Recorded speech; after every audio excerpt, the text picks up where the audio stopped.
ବନ୍ଧୁଗଣ, ଆପଣମାନଙ୍କୁ ସ୍ୱାଗତ ଓଡ଼ିଆ ଭାଷା ଓ ସାହିତ୍ୟ ସିନ୍ଧୁ ଚ୍ୟାନେଲକୁ। ଆଜି ଆମେ ଆଲୋଚନା କରିବା ବଡ଼ପଣ କବିତାର ପ୍ରଶ୍ନ ଉତ୍ତର, ସଂକ୍ଷିପ୍ତମୂଳକ ପ୍ରଶ୍ନ ଉତ୍ତର ଆଲୋଚନା। କେଶରୀ ଓରସେ ତୁମ୍ଭେ ସିନା ଶ୍ୱାନ, ଏହା କାହାକୁ କୁହାଯାଇଛି? ଦରବାରରେ ଯୋଗ ଦେଇଥିବା ରାଜାମାନଙ୍କୁ କୁହାଯାଇଛି। ବହ୍ନିଶିଖା ପରି ଊର୍ଦ୍ଧ୍ୱଗାମୀ କିଏ ହୁଏ? ଉତ୍କଳର ଗଜପତି। କବି ରାଧାନାଥ ଦରବାରରେ ଯୋଗ ଦେଇଥିବା ରାଜାମାନଙ୍କ ପିତୃଗଣଙ୍କୁ ପରମ ଉଦାର ବୋଲି କାହିଁକି କହିଛନ୍ତି? ରାଜ୍ୟକୁ ଏକ ପରିବାର ପରି ମନେ କରୁଥିଲେ। କବିଙ୍କ ସମୟରେ ରାଜା ଓ ପ୍ରଜାଙ୍କର ସମ୍ପର୍କ କିପରି ଥିଲା? ବାଜପାରା ପରି। ପଞ୍ଚମ କ୍ୱେଶ୍ଚନ୍, ଦରବାରୀ ରାଜାମାନେ ପ୍ରଜାମାନଙ୍କୁ କିପରି ଭୟଭୀତ କରୁଥିଲେ? ବିଦେଶୀ ବନ୍ଧୁକ ଦେଖାଇ। ଦରବାରରେ ଯୋଗ ଦେଇଥିବା ରାଜାମାନଙ୍କର ସର୍ବସ୍ୱ କ'ଣ ଥିଲା? ଗନ୍ତାଘର। ଦୁଃଖୀ ରଙ୍କୀଙ୍କୁ ଶୋଷଣ କରି ରାଜାମାନେ ବିଦେଶକୁ କ'ଣ ଖୁଆଉଥିଲେ? କୁର୍କୁଟାଣ୍ଡ। ରାଜାମାନେ କିପରି ନିଜର ମାଲକାନା ପୂର୍ଣ୍ଣ କରୁଥିଲେ? ଜରିମାନା କରି। ଧନ ଅର୍ଜନ ସଫଳତା କେଉଁଠି ଥାଏ? ସୁବ୍ୟୟରେ। 10 ନମ୍ବର କ୍ୱେଶ୍ଚନ୍, ବିଶ୍ୱବିଜୟୀ ଆଲେକଜାଣ୍ଡାର ସମୁଦ୍ର କୂଳରେ ପହଞ୍ଚି କାହିଁକି କାନ୍ଦି ପକାଇଥିଲେ? ଜୟ କରିବାକୁ ଆଉ ରାଜ୍ୟ ନଥିବାରୁ। 11 ନମ୍ବର କ୍ୱେଶ୍ଚନ୍, ଆସିଥିଲି ଫେରିଗଲି ଶୂନ୍ୟ ହସ୍ତେ, ଉକ୍ତିଟି କାହାର? ବିଶ୍ୱବିଜୟୀ ଆଲେକଜାଣ୍ଡାର। ଭଙ୍ଗା ମାଠିଆରୁ ପାଣି ବୋହିଯିବା ପରି ମଣିଷ ଜୀବନରୁ କ'ଣ ବୋହିଯାଏ? ଆୟୁ। ମୃତ୍ୟୁ ବହୁ ଦୂରରେ ଅଛି ବୋଲି ମନେ କରି ଯିଏ ହସୁଥାଏ ତା'ର କିପରି ଗତି ଘଟେ? ହସି ହସି ମୃତ୍ୟୁ ତା ପଛରେ ଆସି ବସିଯାଏ। ଆୟୁ ବଢ଼ିଗଲେ ଜୀବନର ମାୟାର ପ୍ରଭାବ କିପରି ହୁଏ ବୋଲି କବି କହିଛନ୍ତି? ଛାୟା ପରି ବଢ଼ିଯାଏ। ବିଧାତା ଧର୍ମରୂପକ ପୋତ ଗଢ଼ିଛନ୍ତି କାହିଁକି? ସଂସାର ବାରିଧି ଅତିକ୍ରମ କରିବା ପାଇଁ। 16 ନମ୍ବର କ୍ୱେଶ୍ଚନ୍, ସଂକ୍ଷିପ୍ତ ଉତ୍ତର ଗୋଟିଏ ବାକ୍ୟରେ ଲେଖିବ। 1 ମାର୍କ ବିଶିଷ୍ଟ। ବଡ଼ପଣ କବିତା ରାଧାନାଥଙ୍କର କେଉଁ କାବ୍ୟରୁ ଆସିଛି? ବଡ଼ପଣ କବିତା ରାଧାନାଥଙ୍କ ଦରବାର କାବ୍ୟରୁ ଆସିଛି। ଦରବାରରେ ଯୋଗ ଦେଇଥିବା ରାଜା ଓ ଜମିଦାରମାନେ କ'ଣ ବିକି ଭାଙ୍ଗି ଖାଉଥିଲେ? ଦରବାରରେ ଯୋଗ ଦେଇଥିବା ରାଜା ଓ ଜମିଦାରମାନେ ପୂର୍ବପୁରୁଷର ବିଶାଳ ପ୍ରତିଷ୍ଠାକୁ ବିକି ଭାଙ୍ଗି ଖାଉଥିଲେ।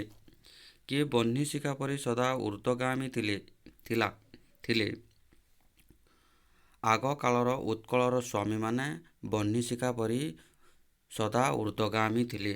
ବହ୍ନିଶିଖାର ଧର୍ମ କ'ଣ? ବହ୍ନିଶିଖାର ଧର୍ମ ହେଲା ଊର୍ଦ୍ଧ୍ୱଗାମୀ ହେବା। ଜଳଧାରାର ଧର୍ମ କ'ଣ? ଜଳଧାରାର ଧର୍ମ ହେଲା ନିମ୍ନଗାମୀ ବା ଅଧୋଗତି ହେବା। ପୂର୍ବ ରାଜାମାନଙ୍କର ବଂଶଧର ହୋଇ ଆଜିର ରାଜା ଜମିଦାରମାନଙ୍କର କିପରି ଅବସ୍ଥା ଘଟିଛି? ପୂର୍ବ ରାଜାମାନଙ୍କର ବଂଶଧର ଆଜିର ରାଜା ଓ ଜମିଦାରମାନଙ୍କର ବାଜପାରାଙ୍କ ଅବସ୍ଥା ହୋଇଛି। ଦରବାରରେ ଯୋଗ ଦେଇଥିବା ରାଜାଙ୍କର ପିତୃଗଣ କିପରି ଥିଲେ? ଦରବାରରେ ଯୋଗ ଦେଇଥିବା ରାଜାଙ୍କର ପିତୃଗଣ ପରମ ଉଦାର ଥିଲେ। କେଉଁମାନେ ରାଜ୍ୟକୁ ନିଜର ପରିବାର ପରି ମନେ କରୁଥିଲେ? ପିତୃଗଣମାନେ ରାଜ୍ୟକୁ ନିଜର ପରିବାର ପରି ମନେ କରୁଥିଲେ। ଏବେ ରାଜା ଓ ପ୍ରଜାଙ୍କର ସମ୍ପର୍କ କିପରି? ଏବେ ରାଜା ଓ ପ୍ରଜାଙ୍କର ସମ୍ପର୍କ ବାଜପାରା ପରି। ରାଜଭୋଗର ଅଭିଳାଷ ପ୍ରଜାଙ୍କଠାରୁ କ'ଣ କାଢ଼ି ନେଲେ? ରାଜଭୋଗର ଅଭିଳାଷ ପ୍ରଜାଙ୍କଠାରୁ ଶ୍ରମାର୍ଜିତ ଗ୍ରାସ କାଢ଼ି ନେଲେ। 11 ନମ୍ବର କ୍ୱେଶ୍ଚନ୍, ଦେଶୀ ରାଜାମାନେ କେଉଁ ବିଦେଶୀ ନୀତି ଅବଲମ୍ବନ କରୁଥିଲେ? ଦେଶୀ ହୋଇ ରାଜାମାନେ ନିର୍ମମ ବିଦେଶୀ ସର୍ବଶୋଷ ନୀତି ଅବଲମ୍ବନ କରୁଥିଲେ। ପ୍ରଜାଙ୍କ ଚିତ୍ତକୁ ପୂର୍ବ ରାଜାମାନେ କିପରି ବାନ୍ଧିଥିଲେ? ପ୍ରଜାଙ୍କ ଚିତ୍ତକୁ ପୂର୍ବ ରାଜାମାନେ ବାତ୍ସଲ୍ୟରେ ବାନ୍ଧି ରଖିଥିଲେ। କିଏ ବିଦେଶୀ ସଙ୍ଗୀନେ ପ୍ରଜାଙ୍କୁ ଭୟଭୀତ କରୁଥିଲେ? ରାଜା ବିଦେଶୀ ସଙ୍ଗୀନେ ପ୍ରଜାମାନଙ୍କୁ ଭୟଭୀତ କରୁଥିଲେ। ଆଜିର ରାଜାମାନଙ୍କର ସର୍ବସ୍ୱ କ'ଣ? ଆଜିର ରାଜାମାନଙ୍କର ସର୍ବସ୍ୱ ଗନ୍ତାଘର। ଆଜିର ରାଜଧର୍ମ କିପରି? ଆଜିର ରାଜଧର୍ମ ପ୍ରଜାଧନରେ ବୁହା ହୋଇଛି ବୋଲି କହିଛନ୍ତି। କବି କେଉଁମାନଙ୍କୁ କାନକୁହା ବୋଲି କହିଛନ୍ତି? କବି ମନ୍ତ୍ରୀମାନଙ୍କୁ କାନକୁହା ବୋଲି କହିଛନ୍ତି। ଦୁଃଖୀ ରଙ୍କୀଙ୍କୁ ତଣ୍ଟି ରାଜା ବିଦେଶଙ୍କୁ କ'ଣ ଖୁଆଉଥିଲେ? ଦୁଃଖୀ ରୋଗୀଙ୍କୁ ତଣ୍ଟି ରାଜା ବିଦେଶକୁ କୁର୍କୁଟାଣ୍ଡ କୁଆଉଥିଲେ। କାନ୍ଦପୁଷ୍ଟ ହୁଣ୍ଡା କାହାକୁ କୁହାଯାଇଛି? କାନ୍ଦପୁଷ୍ଟ ହୁଣ୍ଡା ଅସ୍ତ୍ର ବ୍ୟବସାୟୀଙ୍କୁ କୁହାଯାଇଛି। ପ୍ରଜାଙ୍କ ମଧ୍ୟରେ କିଏ ପାପ ବୁଦ୍ଧିକୁ ମନାସୁଥିଲେ? ପ୍ରଜାଙ୍କ ମଧ୍ୟରେ ରାଜା ପାପ ବୁଦ୍ଧିକୁ ମନାସୁଥିଲେ। ରାଜାମାନେ କିପରି ନିଜର ମାଲକାନା ଭରୁଥିଲେ? ରାଜାମାନେ ଧନରେ ନିଜର ମାଲକାନାକୁ ଭରୁଥିଲେ। କେଉଁ ଚିନ୍ତା ବିନା ରାଜାମାନଙ୍କର ଅନ୍ୟ ଚିନ୍ତା ନଥିଲା? ଧନ ଚିନ୍ତା ବିନା ରାଜାମାନଙ୍କର ଅନ୍ୟ ଚିନ୍ତା ନଥିଲା। 22. ଜାଗ୍ରତ ଓ ସ୍ୱପ୍ନରେ ରାଜାମାନଙ୍କଠାରେ କେଉଁ ଲାଳସା ଜାତ ହେଉଥିଲା? ଜାଗ୍ରତ ଓ ସ୍ୱପ୍ନରେ ରାଜାମାନଙ୍କଠାରେ ଧନର ଲାଳସା ଜାତ ହେଉଥିଲା। ଧର୍ମ ଅର୍ଜନର ସୁଫଳ କେଉଁଠି ଥାଏ? ଧର୍ମ ଅର୍ଜନର ସୁଫଳ ସୁବ୍ୟୟରେ ଥାଏ। କିଏ ଧନକୁ ଜଗି ବସିଥାଏ? ଯକ୍ଷ ଧନକୁ ଜଗି ବସିଥାଏ। ରାଧାନାଥ କାହାକୁ ସ୍କନ୍ଦର ବୋଲି କହିଛନ୍ତି? ରାଧାନାଥ ଆଲେକଜାଣ୍ଡାରଙ୍କୁ ସ୍କନ୍ଦର ବୋଲି କହିଛନ୍ତି। ସ୍କନ୍ଦର କାହିଁକି କାନ୍ଦୁଥିଲେ?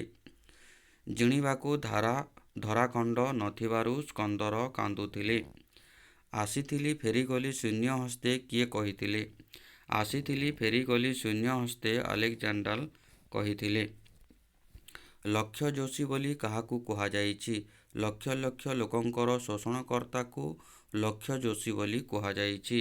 ରାଜା ଓ ଜମିଦାରମାନେ କାହିଁକି ପ୍ରଜାକୁ ଶୋଷଣ କରନ୍ତି? ଗଣିକା, ଓକିଲ, ଛାମୁଆ ଆଦିଙ୍କୁ ପୋଷିବା ଲାଗି ରାଜା ଓ ଜମିଦାରମାନେ ପ୍ରଜାଙ୍କୁ ଶୋଷଣ କରୁଥିଲେ। ପାପବିତ୍ତ କିପରି ଅର୍ଜିତ ହୁଏ? ପ୍ରଜା ରକ୍ତ, ସ୍ୱେଦ ଓ ଲୋତକରେ ପାପବିତ୍ତ ଅର୍ଜିତ ହୁଏ।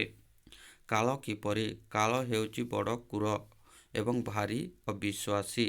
ଭଙ୍ଗା ମାଠିଆରୁ ପାଣି ବୋହିଗଲା ପରି କ'ଣ ପ୍ରତିକ୍ଷଣ ବହିଯାଏ ବା ଯାଉଛି? ଭଙ୍ଗା ମାଠିଆରୁ ପାଣି ବୋହିଗଲା ପରି ଆୟୁ ପ୍ରତିକ୍ଷଣ ବହିଯାଉଛି। କାହାକୁ ବିଶ୍ୱାସୀ ବୋଲି କୁହାଯାଇଛି? କାହାକୁ ଅବିଶ୍ୱାସୀ ବୋଲି କୁହାଯାଇଛି? କାଳକୁ ଅବିଶ୍ୱାସୀ ବୋଲି କୁହାଯାଇଛି। କିଏ ହଠାତ୍ ଆସି ହାବୁଡ଼େଇ ଯିବ? କାଳ ହଠାତ୍ ଆସି ହାବୁଡ଼େଇ ଯିବ। କାହା ପଛରେ କାଳ ଲୁଚି ବସିଥାଏ? ଦୂରବର୍ତ୍ତୀ ଜାଣି କାଳକୁ ଯେ ଅନାଇ ହସେ, ତା ପଛରେ କାଳ ଲୁଚି ବସେ। ରାଧାନାଥ ମାୟାକୁ କାହା ସହିତ ତୁଳନା କରିଛନ୍ତି? ରାଧାନାଥ ମାୟାକୁ ଛାୟା ସହିତ ତୁଳନା କରିଛନ୍ତି। ଛାୟା କେତେବେଳେ ବଢ଼ିଯାଏ? ଆୟୁ ସୂର୍ଯ୍ୟ ଯେତେବେଳେ ଅସ୍ତ ହୁଏ, ଛାୟା ସେତେବେଳେ ବଢ଼ିଯାଏ। ମାୟାର ଚେର ଭେଦି ଗଲେ କି କ୍ଷତି ହୁଏ? ମାୟାର ଚେର ଯେତିକି ବଢ଼ିଥାଏ, ଅନ୍ତକ ସେତିକି ରଗଡ଼ିଥାଏ ଏବଂ ଯମଦଣ୍ଡ ବଢ଼ିଥାଏ। ଅନ୍ତକ କିଏ? ଅନ୍ତକ ହେଉଛି ଯମ। ବେଳ ଥାଉ ଥାଉ ଅର୍ଜନ କରିବାକୁ କବି ପରାମର୍ଶ ଦେଇଛନ୍ତି। ବେଳ ଥାଉ ଥାଉ କ'ଣ ଅର୍ଜନ କରିବାକୁ କବି ପରାମର୍ଶ ଦେଇଛନ୍ତି? ବେଳ ଥାଉ ଥାଉ ଧର୍ମ ଅର୍ଜନ କରିବାକୁ କବି ପରାମର୍ଶ ଦେଇଛନ୍ତି। ସଂସାରରେ ଜନ୍ମ ଫଳରୁ କ'ଣ ମିଳେ? ସଂସାରରେ ଜନ୍ମ ଫଳରୁ ବଡ଼ପଣ ମିଳେ। ବଡ଼ପଣ କିପରି ଚିରସ୍ଥାୟୀ ହୁଏ? ବଡ଼ପଣ ଧର୍ମ ଦ୍ୱାରା ଚିରସ୍ଥାୟୀ ହୁଏ। ବିଧାତା କି ପୋତ ଗଢ଼ିଛନ୍ତି? ବିଧାତା ଧର୍ମ ପୋତ ଗଢ଼ିଛନ୍ତି। ଭଗବାନ କାହିଁକି ଧର୍ମର ପୋତ ଗଢ଼ିଛନ୍ତି? ସଂସାର ରୂପକ ବାରିଧିରୁ ପାର ହେବା ପାଇଁ ଭଗବାନ ଧର୍ମ ପୋତ ଗଢ଼ିଛନ୍ତି। ସଂସାରକୁ କବି କାହା ସହିତ ତୁଳନା କରିଛନ୍ତି? ସଂସାରକୁ କବି ବାରିଧି ସହିତ ତୁଳନା କରିଛନ୍ତି। ସଂସାରରେ ମହତପଣିଆ କ'ଣ? ସଂସାରରେ ମହତପଣିଆ ହେଲା ଧର୍ମ। ସଂସାରର ସବୁ ବଡ଼ପଣକୁ କବି କ'ଣ ବୋଲି କହିଛନ୍ତି? ସଂସାରର ସବୁ ବଡ଼ପଣକୁ କବି ଅଢ଼େଇ ଦିନିଆ ବୋଲି କହିଛନ୍ତି। ଦିଲୋକ ସାଧିନୀ ବୋଲି କବି କାହାକୁ କହିଛନ୍ତି? ଦିଲୋକ ସାଧିନୀ ବୋଲି କବି ସ୍ୱର୍ଗ ଏବଂ ମର୍ତ୍ତ୍ୟକୁ କହିଛନ୍ତି। କବି କେଉଁଥିରୁ ମନ ବାହୁଡ଼ାଇ ନେବାକୁ ପରାମର୍ଶ ଦେଇଛନ୍ତି?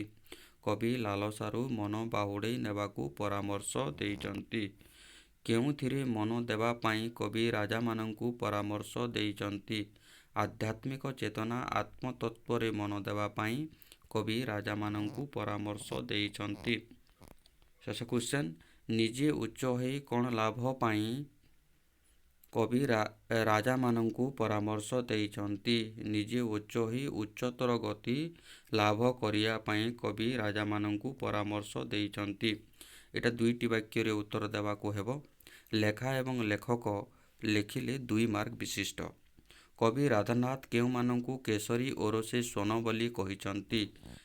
କବିତା ବଡ଼ପଣ କବି ରାଧାନାଥ ରାୟ। କବି ରାଧାନାଥ ରାଜା ମହାରାଜାମାନଙ୍କୁ କେଶରୀ ଔରସେ ସ୍ୱନ ବୋଲି କହିଛନ୍ତି। ଏଇଟା 2 ମାର୍କ ବିଶିଷ୍ଟ କ୍ୱେଶ୍ଚନ୍। ପୂର୍ବପୁରୁଷ ବିଶାଳ ପ୍ରତିଷ୍ଠାକୁ କବିଙ୍କ ସମୟରେ ରାଜାମାନେ କିପରି ନଷ୍ଟ କରୁଥିଲେ? କବିତା ବଡ଼ପଣ କବି ରାଧାନାଥ ରାୟ। ପୂର୍ବପୁରୁଷର ବିଶାଳ ପ୍ରତିଷ୍ଠାକୁ କବିଙ୍କ ସମୟରେ ରାଜାମାନେ ବିକି ଭାଙ୍ଗି ନଷ୍ଟ କରୁଥିଲେ। 3 ନମ୍ବର କ୍ୱେଶ୍ଚନ୍। ପ୍ରାଚୀନ ଓଡ଼ିଶାର ରାଜାମାନେ କିପରି ଉଦାର ଥିଲେ? କବିତା ବଡ଼ପଣ କବି ରାଧାନାଥ ରାୟ। ପ୍ରାଚୀନ ଓଡ଼ିଶାର ରାଜାମାନେ ରାଜ୍ୟକୁ ଏକ ପରିବାର ପରି ମଣୁଥିଲେ। ତ ଏତିକିରେ ଆମର ପ୍ରଶ୍ନ ଉତ୍ତର ସମାପ୍ତ ହୋଇଛି। ଭିଡ଼ିଓକୁ ଦେଖିଥିବାରୁ ଆପଣମାନଙ୍କୁ ଧନ୍ୟବାଦ ରହୁଛି।